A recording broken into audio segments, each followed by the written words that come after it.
Hey guys, welcome back to the channel.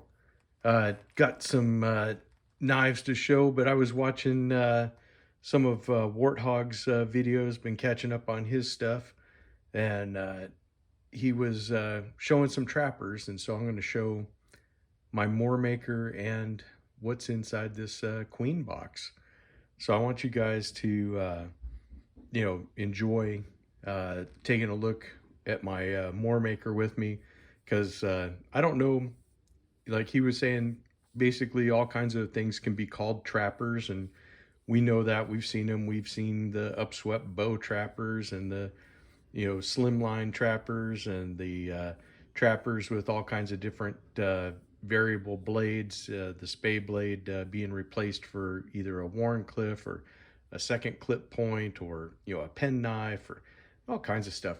But it's pretty much whatever the marketing department thinks is a proper trapper, I guess, is basically where we get all the confusion.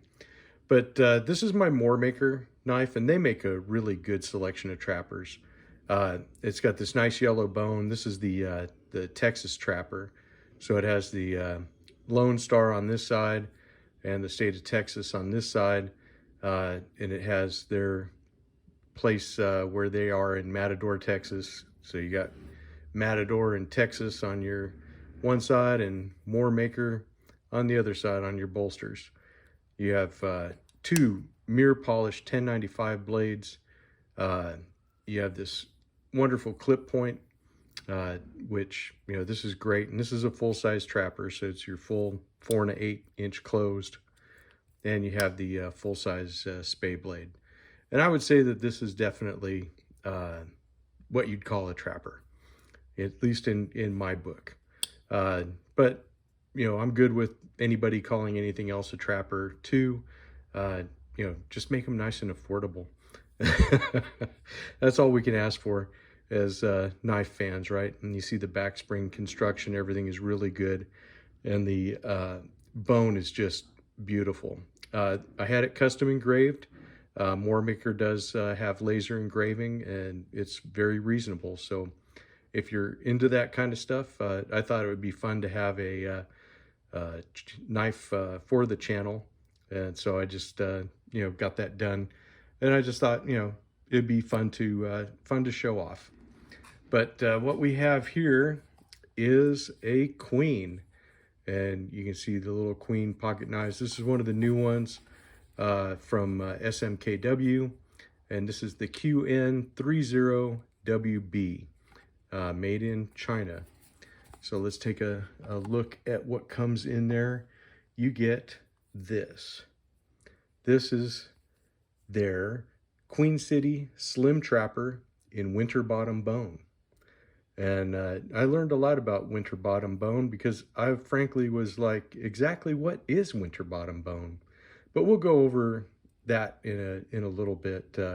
Let's just look at the construction. Really super nice bone that they have on here. Really nice thick slabs. Construction is good, and we have really good, no gapping really on the back springs at all. You have brass liners, brass pins, and you have two mirror polished blades. You have a color-filled brass Queen City emblem, which is really nice. Plain bolsters, which is also nice. And both sides are relatively even as far as you can't really feel the pins, and they are colored about the same on both sides. So that's really good. It's very, very uniform. One of the things you may have noticed is that it does have match strike pulls, but if you notice, you don't have a nail nick on the same side like you do with this one with the dual nail nicks, one on each side. This one, you have to go to the opposite side if you want to get out your spay blade. So let's take a look at our blades. You might have seen that the top of that blade etch, and it says Queen Steel in script, which I think is really very nice. You have your Queen tank stamp there, which is good. And this is in 440C. stainless steel. So it's a step up from the 440A. So let's take a look at our spade blade, and it's really nice. Nice point on it. It's got some nice belly to it, and this fits in the hand perfect. This again is another full-size trapper, but what a really nice slender set of blades. You know, these guys are definitely, it's a little bit slimmer than your standard. This has still got quite a bit of the oil and stuff on it, so I apologize for any glares and all that other good stuff. But it does come oiled, which is good. It's a good deal. Anyways, the Slim Trapper is saying 4.1 inches closed. So let's compare it next to this one, and you can see it looks like it's maybe, yeah, it's right about the same. But you can see where the difference is in the height. They're definitely, it's not as tall as the other one. So yeah, it's just a little bit shorter than the full-size trapper. Anyways, it has mirror polished blades of 440C stainless, your nickel silver bolsters, brass pins and liners, and the color-filled brass shield like we had talked about earlier. But let's talk about this Winterbottom bone and exactly what it is. Winterbottom is a family name of bone cutters that were originally from Sheffield, England.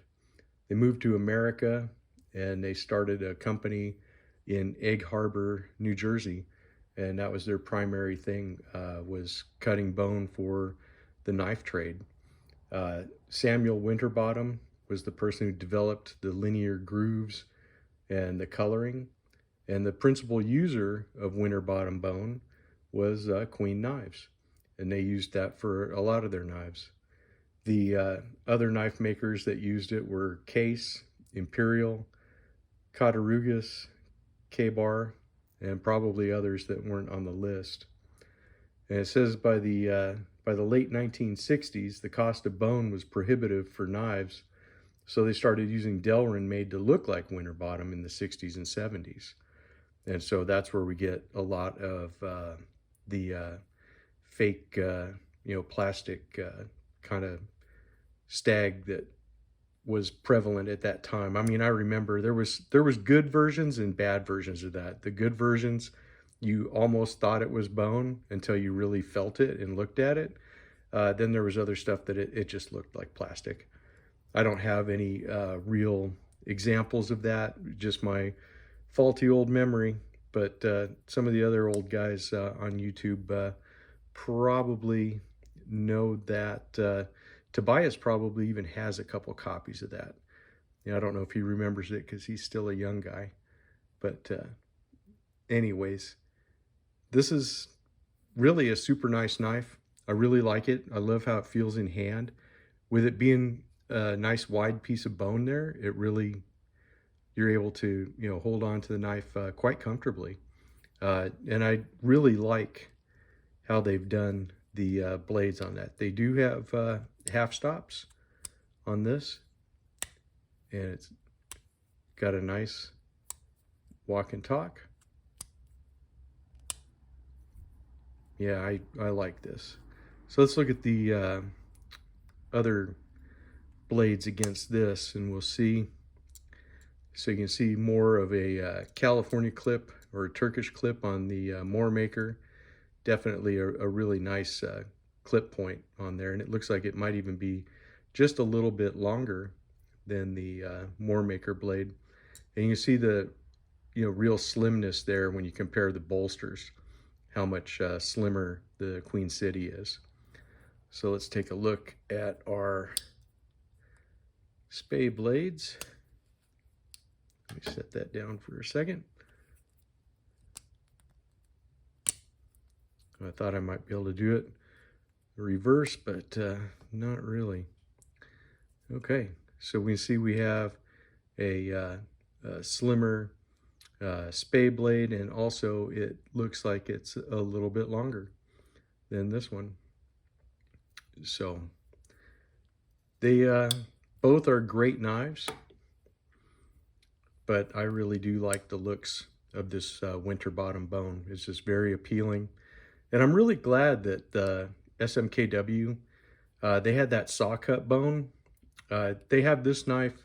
It's in the Winterbottom, and I know it's in a red Delrin, and I forget the other color, but there's another Delrin. I don't remember. I think it's yellow. I think they have a red and a yellow in the Winterbottom. But I'm glad that they're putting these out with the same fit, finish, and quality that we saw in the brown saw cut bone blades. And I'm glad we're getting some new patterns. This is definitely a wonderful knife. I really like the looks. I think it's just another perfect trapper. But I'm a trapper guy. you guys already know that, and I've self-identified. It's okay if you have a problem if you admit it, right? So anyways, that's all I got for this one. Oh, one more thing. Do go over to Bakery Wizard. There's a link for his channel in my description box. And everybody's trying to get him to break the 1000K wall. So if you haven't I can't even say it. If you have not subscribed to Bakery Wizard, you know, you might want to check out his channel. Go ahead and subscribe and check him out. He does really cool knife reviews. He's got all kinds of stuff on there. I've been watching him for quite a while, so you guys definitely, if you haven't been paying attention to him, or if you missed his channel, go ahead and show him some love, and let's see what we can do.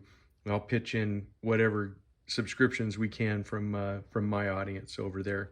And don't forget to check out the description box anyways. There's always some good stuff in there. And we are getting closer, guys. We're on this channel here. I'm going to have a giveaway when I get to 777 subs. And we're pretty darn close. We're just under 770 right now. I think we were like at 764 or 765 at the time I'm making this. So definitely when we're there, I'm going to show you something that I think you're going to be pretty surprised at what we're giving away. I have a feeling you'll like it, and it's something that you'll want to have.